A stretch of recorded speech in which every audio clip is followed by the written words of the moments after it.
this is our sixth cycle, Elements of Architecture, and it is my great pleasure to greet and introduce Rosario Talevi as our speaker in the edition of Building and Climate Catastrophe, because this is our subject we're dealing with this autumn. And Rosario Talevi is a Berlin-based architect, educated in also Polytechnics of Buenos Aires, as I know, architect, curator, editor, and educator, interested in critical spatial practice, transformative pedagogies, and feminist futures. Between 2019 and 2022, she co-directed Floating University, which you already perhaps see, where currently she curates the Urban Practice Program and the Climate Care Festival. So the subject of care is also very strong in the work of Rosario. And she is also a founding member of Soft Agency, which is a diasporic group of female architects, artists, curators, scholars, and writers working with special practices. Currently, she joins us from LA. She's a fellow at Thomas Mann House in Los Angeles, California. Thank you, Rosario, for joining us and the session. And I will introduce, the people who were in Krakow 2 weeks ago know them already. Małgorzata Kuciewicz and Simone de Jacobis, the Practice Centrala, who I think work in very much similar lines, and I'm very interested in your conversation later on. Recently, they are very much involved in the project Hydrobotany and Architecture, but also reflecting upon the elements of architecture, a full, I may call it so. Climate Care is a festival engaged with theory and practice at the intersection of climate challenges, ethics of care, and environmental humanities. Emerging from weathering the conditions of its site, a rainwater retention basin in Berlin, the program is a result of in-depth cohabitation with the constructed water infrastructure, its human culture, and its multi-species overlays. At Floating, we are working towards a site-symbiotic organization. This idea also defines our public programs. Floating sits on a fully defined space, a rainwater retention basin, and a public infrastructure. While the basin still retains its original function to hold and divert overflow rainwater into the city's canal system, since opening this place for Berliners in 2018, our intention has been one of hybridizing its use and rewriting its meaning. We see the basin not as one, but as many diverse infrastructures, soft, social, eco-aware, and political. Since Climate Care's first edition, things have changed. On the planetary level, the coronavirus pandemic still means heavy restraints on activities and will reshape the formats we can host on site. It has also already reshaped all of our conversations on care and climate. But also, as we prepare for the 2021 edition of the festival, we have learned of the state-owned managing company plans to rewild the basin. Technically, this means the plants on site will be moved aside, the thick concrete floor will be removed, and the incoming polluted rainwater will go directly into the ground. Naturally, Climate Care's next edition will look critically at the notion of rewilding and question both the biological and ethical implications of this action on micro and macro scales. This non-natural natural site is diverse, complex, and evocative, and acting as custodians to it brings many questions the festival likes to address, namely, how do we hold space for the complexity of our moment? How can we seek, create, and implement planetary alliances on this singular site?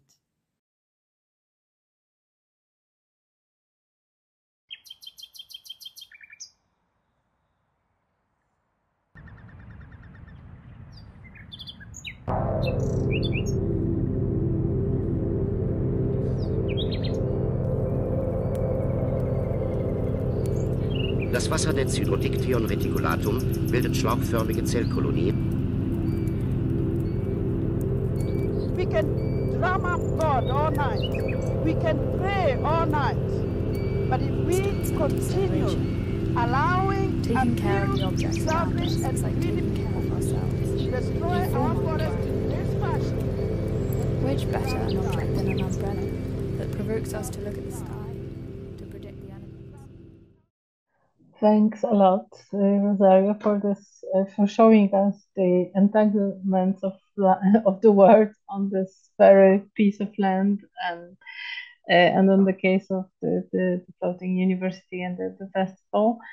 And now I would like to encourage our audience to join in and ask questions on Facebook. But first, the conversation will be with Małgorzata Kuciewicz and Simone de Jacobis from Centrala.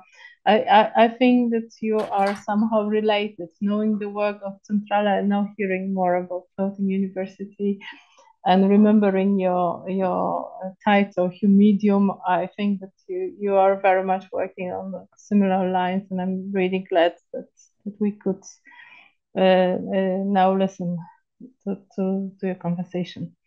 So please, Małgosia and Simone, take on. Right. Yeah. Thank you. Thank you, Rosario, for this wonderful lecture. We'd like to maybe begin with maybe the second bit of your presentation and talk about the methodology that you applied on the site. We are particularly interested in maybe discussing the practices, the affective practices, and the listening practices as something that resonates with a certain haptic approach or sensorial way of learning from the site. And we'd like to ask you how much this sort of like translates into knowledge building, or we could call this knowledge or wisdom. And in fact, in the website of the Floating University, you construct a repository, a sort of inventory, or like the traces of what you do there. So somehow we are interested in this moment of this rite of passage from these embodied practices to the communication, to the outreach of this somehow. If you could maybe expand a little bit on that.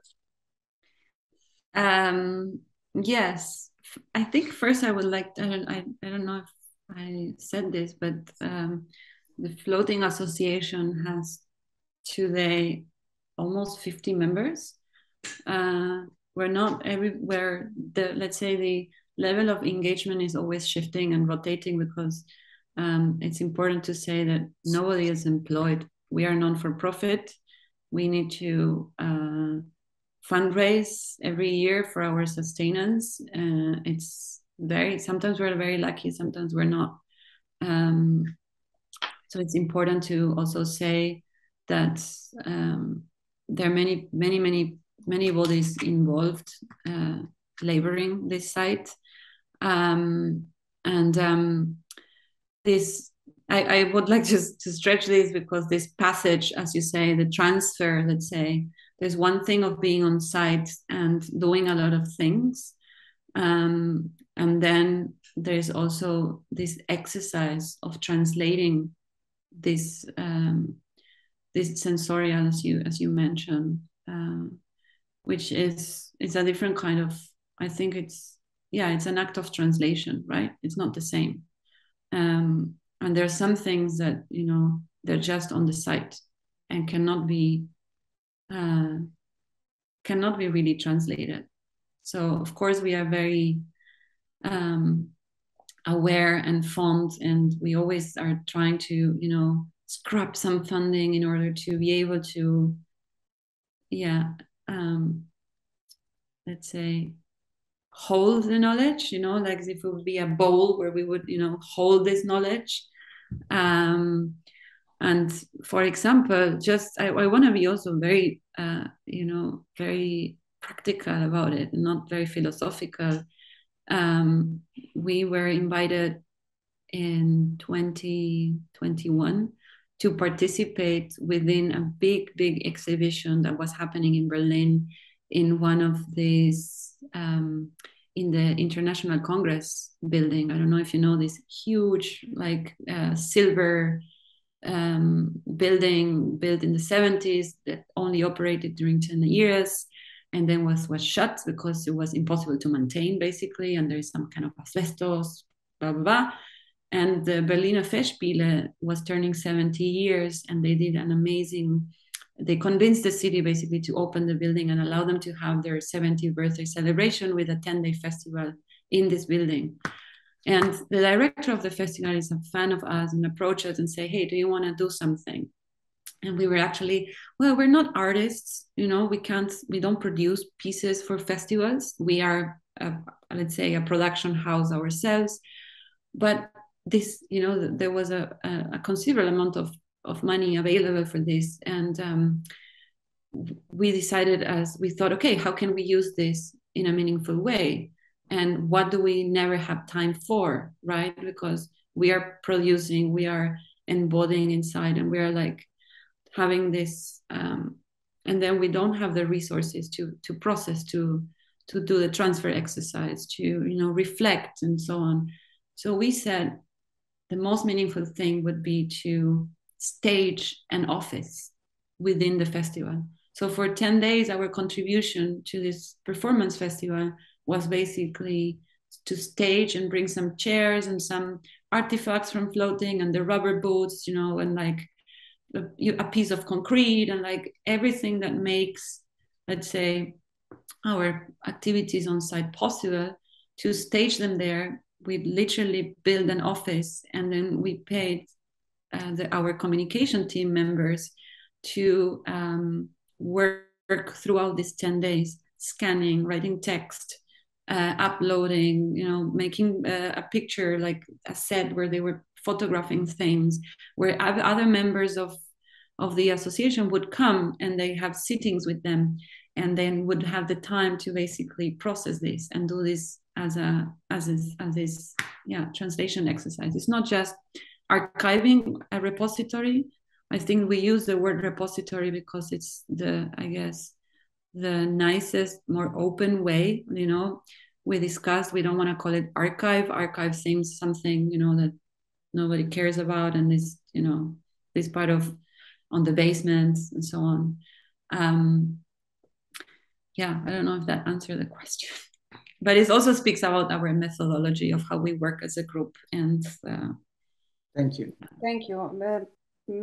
I mean, we had the opportunity to visit Zakola in Warsaw, and we know how much this learning side, this Natureculture learning side is opening up this planetary imaginary. Because, I mean, and the biggest problem is how to translate this embodied knowledge to the bigger public, because we know that those who are coming and who are experiencing, they have the completely mind shift sometimes.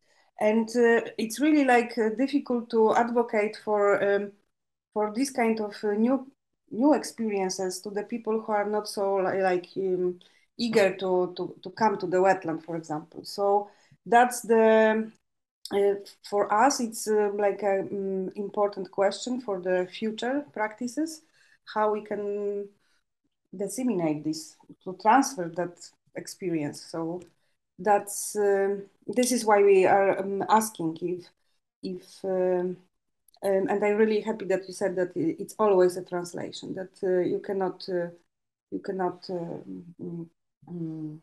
put it on a publication. Yeah, you cannot replace the experience, right? Yes, and when we discuss with students about their climate depression, for example, we see that the only way to trigger some positive and uplifting emotion is to engage them in this kind of learning side.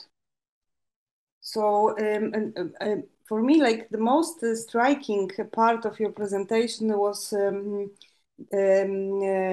this end chapter, when you said that revitalization, the rewilding, can be a problematic, because now we are in the debate on on the toolbox as a citizens, what we what we can do. The rewilding strategies seems as something very positive. And I remember that a few years ago we had big budgets for so-called revitalization of, for example, public spaces or parks, and we ended up with the concrete squares and with parks which are completely not nature-based solutions.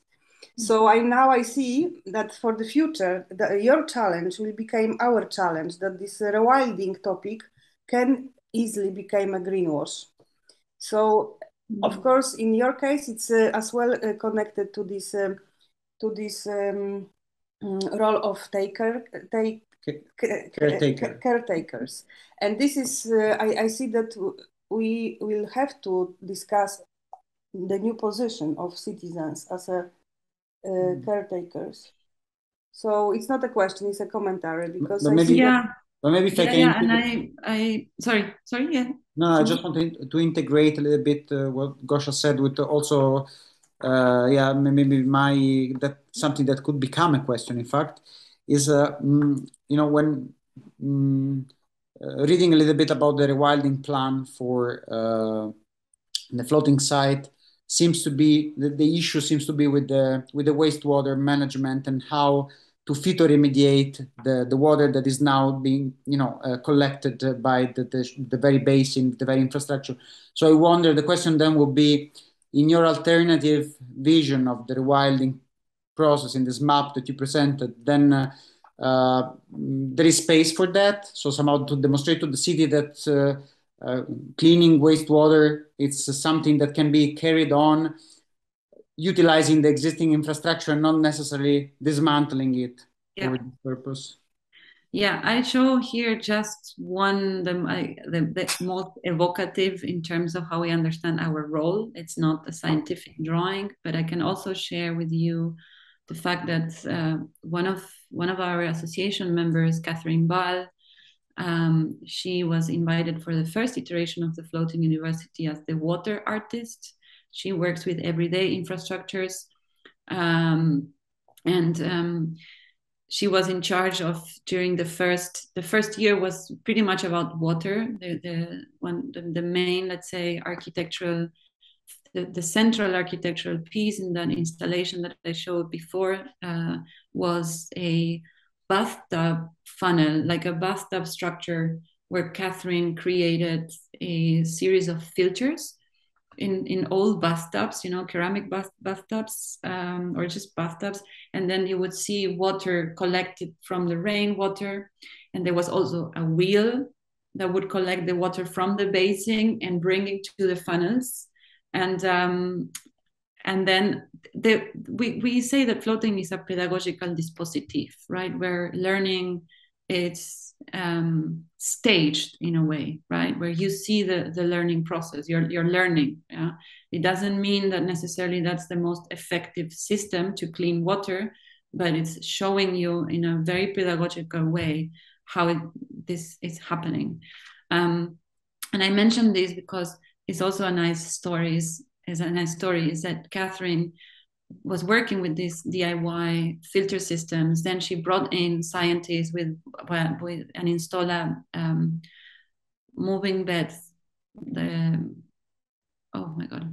technical word is gone. Moving bed reactor to clean water with carbon filters. So she installed this, and basically at the end of the summer in 2018, we had drinking water from the rainwater. And there was a little, thing coming into a water container, and you could drink water, which was also very performative and experiential. She then went to the US and did environmental management MA and used a case study of a floating at MIT. And she returned last year and basically applied for funding, some kind of Corona funding that Berlin had at the moment. With that money, commissioned engineer office to think what an alternative plan could be, a real one, right? As you said, not to dismantle the whole infrastructure, but to have this cleaning function. And she developed a plan. And then members of our association produced also some renderings. I'm not showing this here because it's a bit of a, let's say, sensitive information, which has not been made public. But just to understand that it takes an association member with, an objective or a desire, and then some other association members to join, and then suddenly they created a plan much faster than the city that can actually challenge the narrative of the city and the way that this they call it renaturalization, not rewilding. They don't even use the term rewilding.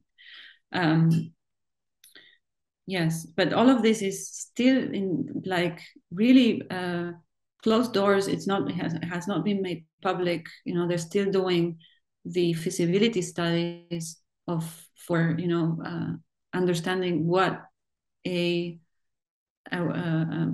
work like this, a public work like this, would entail, and so on.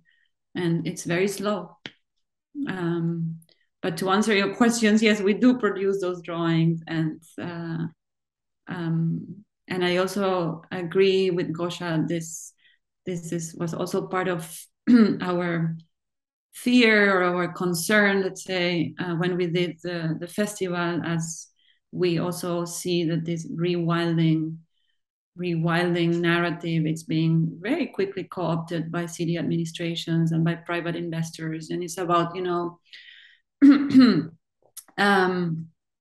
innovating and actualizing the city through green facades and green roofs and which they're all fine, but I think we should be careful when then it's used to not really to simplify narratives and to say, oh, it's going to be green, it's going to be rewild, it's done. And that's why we always try to keep the complexity word within the work that we do, not to run away from that, because we see that a danger of not having the right conversation, I guess. My next question is more focused on theory, not the practice, because the biography of this project is very connected to the late evolution in the public debate, because 2018 it was exactly just before the climatic strike of Greta Thunberg, and just before the first IPCC report. So it was exactly the moment when this even the term Anthropocene entered the common imaginary, the planetary imaginary. I mean, then with the pandemic, everybody became aware. So this last 5 years, 5 years. I mean, it's a very a short time, in fact, but it's like a huge shift in the imaginary. Could you maybe quote some terms that you don't need to explain anymore? Because, for example, multi-species. I mean, we know that 2-3 years ago it was abstract, and maybe at the end, maybe you can share some intuition about the terms which are coming to the spot. Yeah, I think our work in Berlin owes a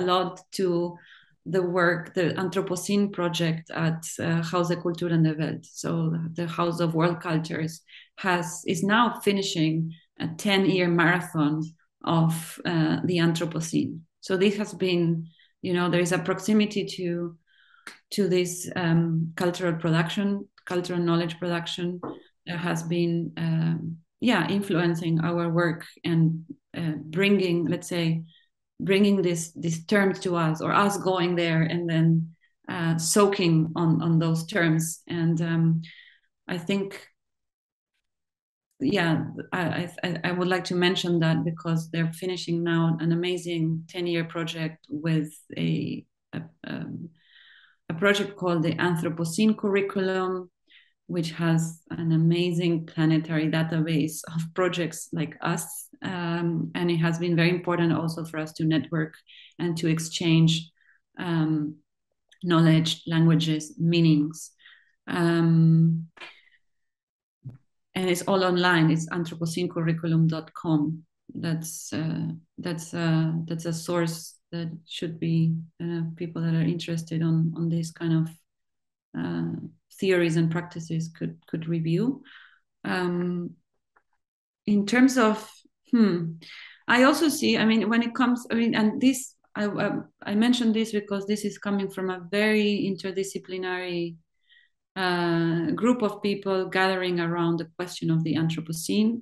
If we make the, if we look at the architectural scene more specifically, we see, and I think this is what concerns us perhaps today as a public and as an audience, we see that this has permeated, this discourse of the Anthropocene has entered also much more,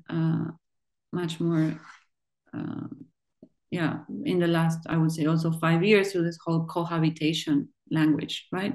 That's how I see it.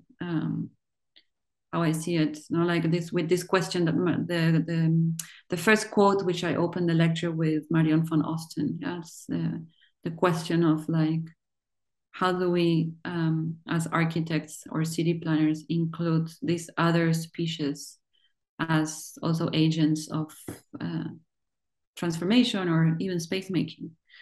I don't know if I'm answering the question that you say, what other words or terms are becoming but you created one, participatory rewilding. I really love it.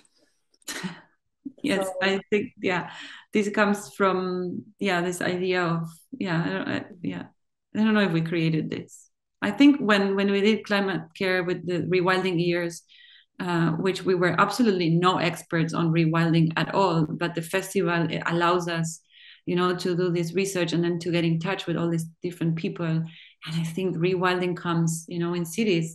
It's a discourse that has been around for many, many, many years. Yeah. And it's interesting then how it comes into different, or how it's inserted into different contexts, and how meaning is changed and adjusted, and like maybe I can drop one, or I don't know, maybe it's the public time, like from Facebook to observe.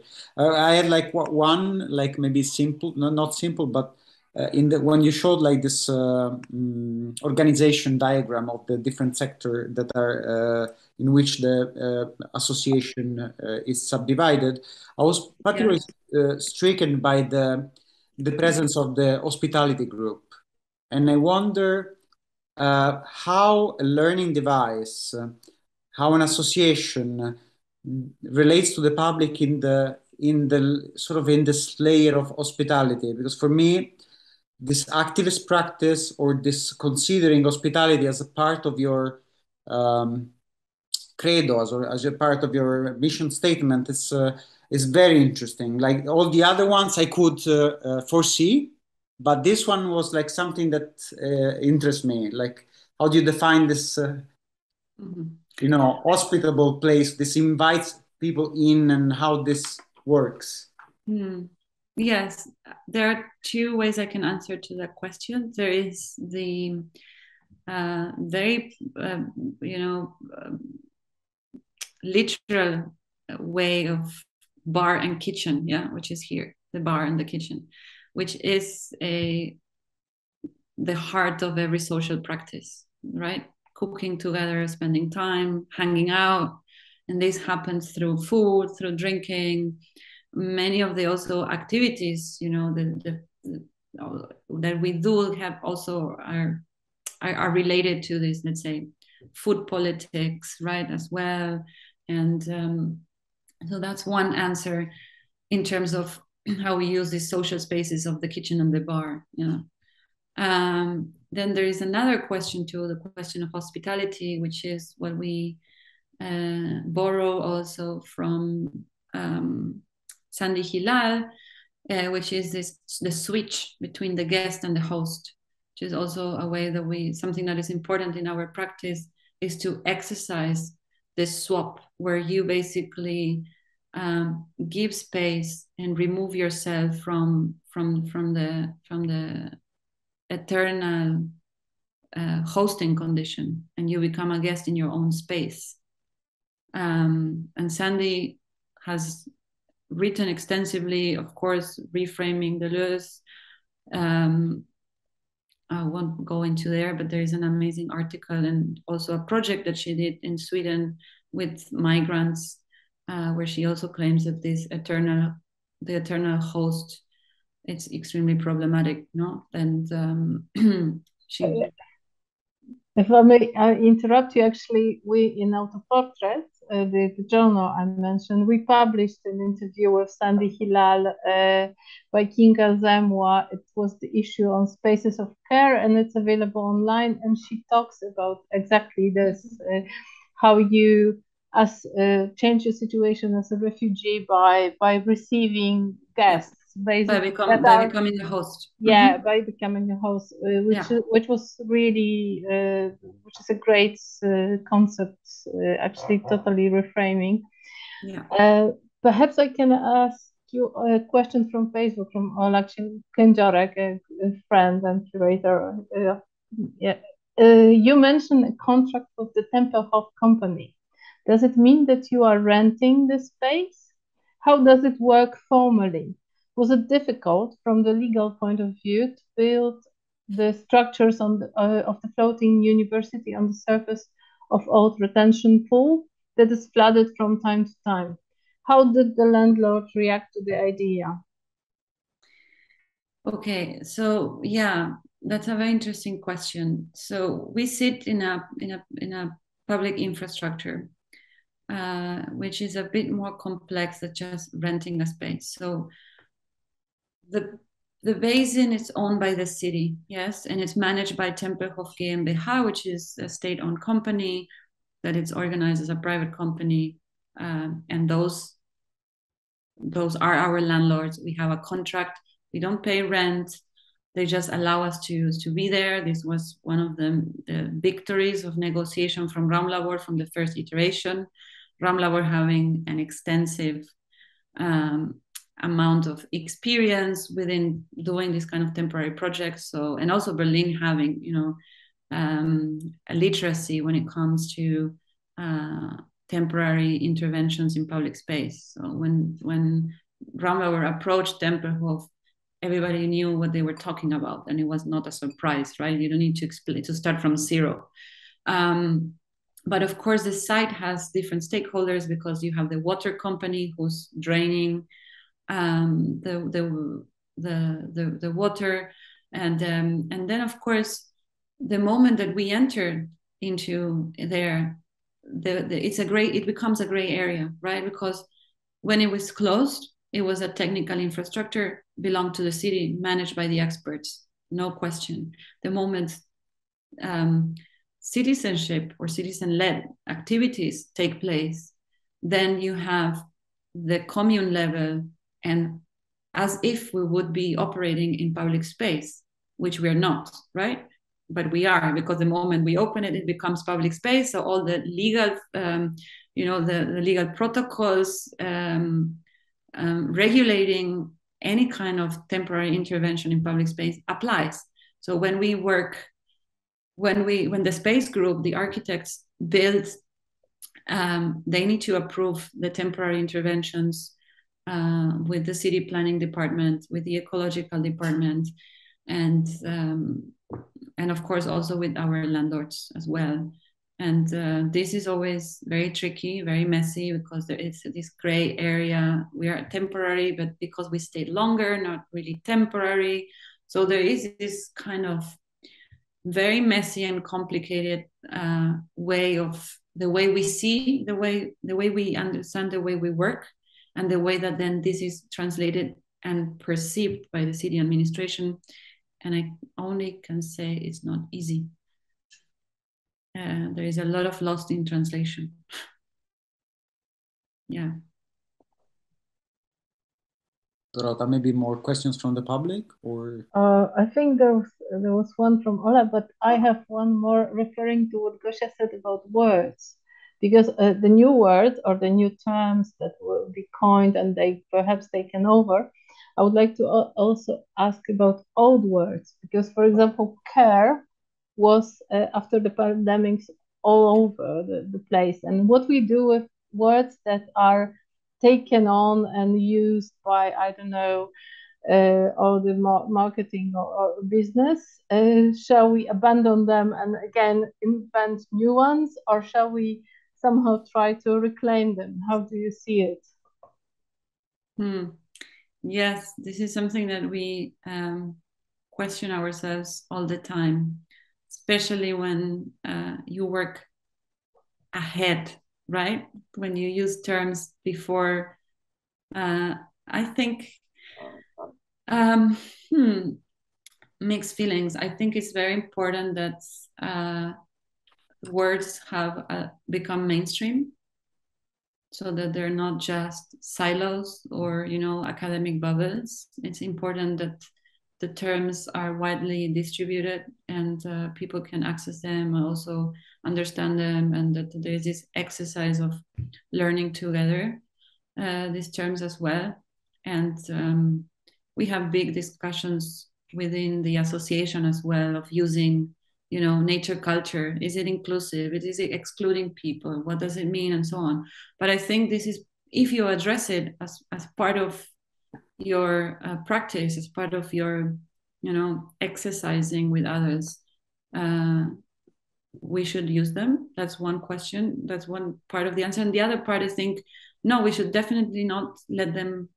I mean, I think we need to constantly politically recharge them, those terms. We cannot just let them go. I mean, capitalism has proven that it's very quick and it's taking over everything, but that would, I mean, we can't race against that, right?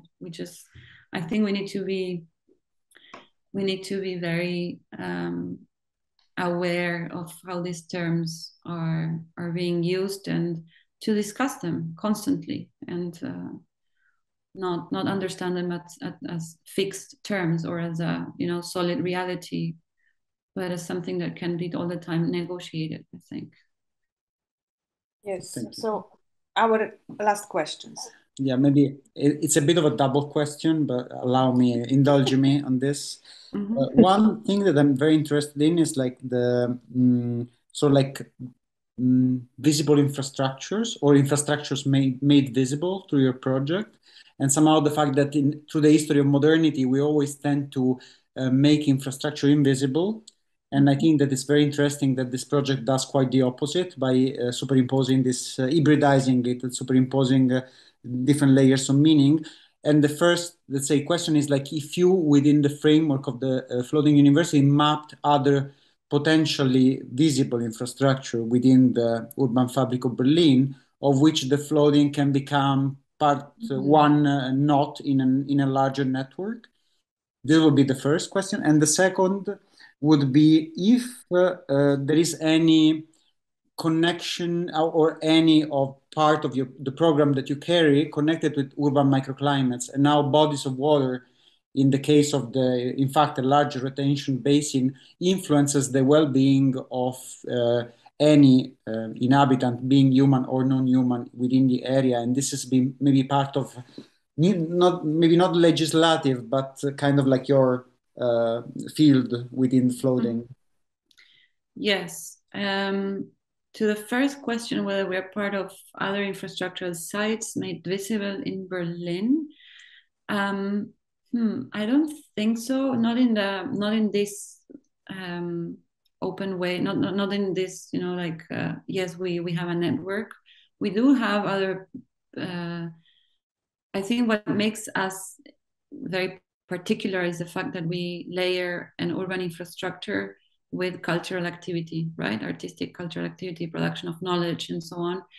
And there are other places that do that in Berlin as well. For example, there is this in Luckenwalde, there is a old power power station that has been bought by a group of people, and they're also producing now what they call eco-strom, so alternative energies, and they are basically replugging themselves into the city network, and you can buy electricity from them, so like green electricity. And there used to be a like old power plant, it's called EVAC Luckenwalde, and they also have an amazing artistic program.